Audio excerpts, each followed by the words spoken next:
Yine öldüm ben, ah senin menden meyline. Yine döndün sen. Bugün yine girdim beynine. Yuxularda senin nice anım elimle. Sevirəm senden. Gülüm benim senle xeyrimle. Yine öldüm ben, ah senin menden meyline. Yine döndün sen. Bugün yine girdim beynine. Yuxularda senin nice anım elimle. Sevirəm senden. Yine kayıttın, yine ayılttın, hislerimi öldürdün beni. Hey sevgilim, gel bura, gel her şeyi yeniden kurak. Demek isterdim ama çok geç. Aslında tez vaxt olmayıp ki olsun geç. İki yol var, ikisinden birini artık seç. Deme mənə çok çetindi, mübarizem hadsiz gəlizdi. Her şeyi unut, benimle gel, tut elimden, seninleyem. Seni sevirem demeyi isterdim ama neyleyim, sen evlisen. Biri yandan elin, bir de uşağın, balaca körpə şirin balavın. Günahına girə bilmərəm, mən vicdanıma xəyanət edə bilmərəm. Mənim həyatımı xaosa çevirdin, nə edəcəyimi heç özüm bilmirəm. Ama səni də terk edə bilmirəm, sensizliyə mən dözə bilmirəm. Biz mevcut olduk yalanlar içinde. Tek seni sevdim insanlar içinde.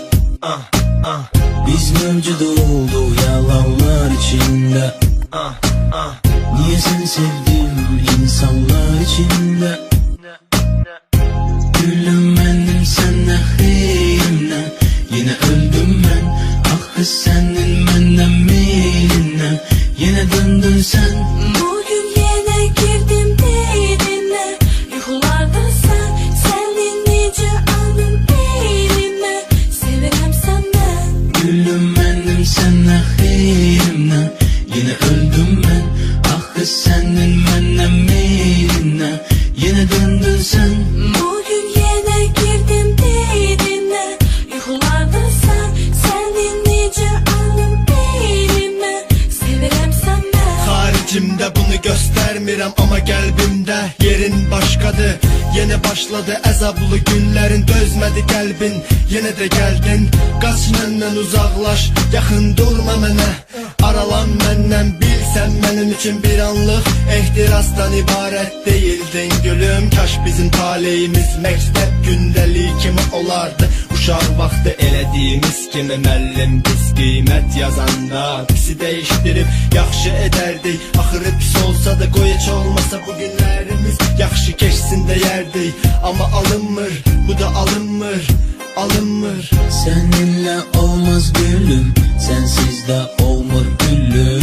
İcaza ver koy ölüm, sensiz hayatı nece görüm. Görüm, görüm, görüm. İkimizden biri getməlidir, bağışla məni, mən çəkilirəm. Gülüm benim senle xeyrimle.